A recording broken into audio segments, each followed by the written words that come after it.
Assalamu alaikum ɗalibi ɗaliba ko kuma ce ɗalibai, ya danganci wa ke kallo da saurare a daidai wannan lokaci. Barka da zuwa malamingida.com, ma'ana makarantar matasan arewa. Na san ɗalibi ka iya cewa shin me ka malamin gida CorelDraw bayan ya ce bari sake yin darussa akan CorelDraw ba? Hakan ya faru ne saboda ɗimbin tambayoyi da na samu daga wajen ɗalibanmu har wasu ke cewa ban sanya wannan darasin a jami'ar koyon CorelDraw ba, wanda har in dai jami'a ce ya kamata a ce komai katakaf an sanya su a ciki. Saboda haka bari nuna mana abin da tambayar take. Ana tambaya shin ya za a yi cloning.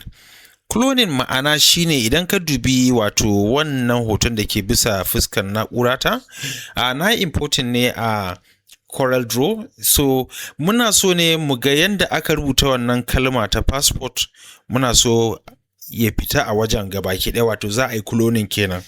To ka san za ka iya yin wannan cloning a Photoshop, amma bari nuna mana a CorelDraw tunda tambayar da aka yi shine a CorelDraw. To abinda ɗalibi za ka yi da farko shine za ka zo ka zaɓi hoton naka. Idan ka zaɓi hoton naka sai ka zo ka ɓangaren effect. Idan ka zo ɓangaren effect za ka tarar da cewa akwai su adjust da sauransu. To gefe da effect sai ka zo ka bitmap.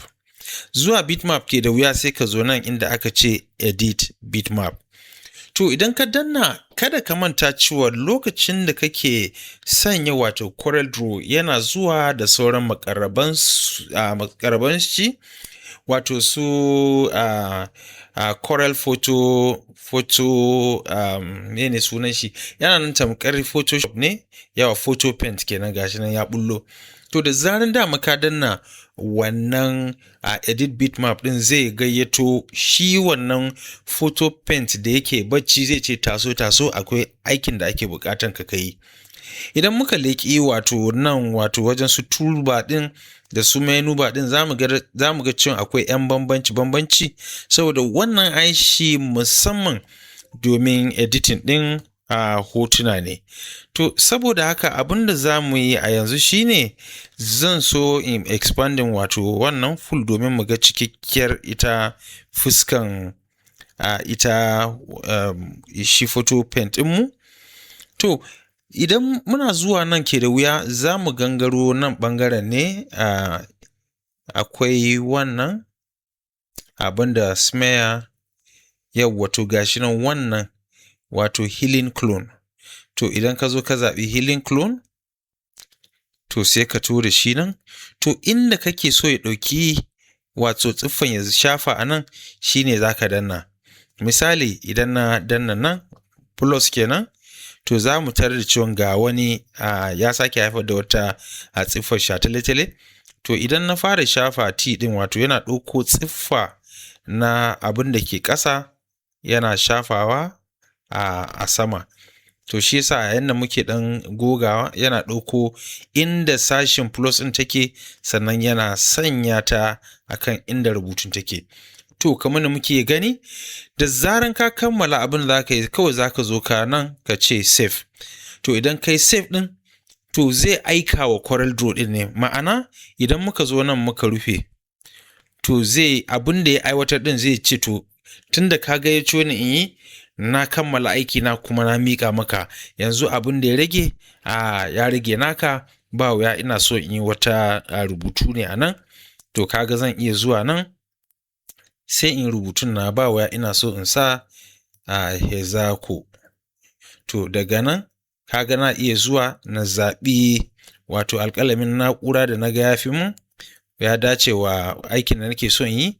To misali in wannan ne, bari zan dan bada dan launi wato ash. To kamar da muka sani, ai muna so mu wato lankwasa rubutu ko mu juya, za mu zo mu sake selecting sai mu juya domin ya zama tamkar abu ne wanda aka rubuta akan wannan shi jota din. To saboda haka ina fatan na ansa tambayan ɗaliban namu a mutum ɗaya, wannan tambayan daga Senegal, ɗaya daga Kano, ɗaya da kuma daga jamhuriyar Nijar da kuma Ghana. To tunda na ga abin ya zama ƙasashe guda 4 akan tambaya guda ɗaya, shine ce ya kamata in sake dawowa don aka ce waiwaya maganin mantuwa.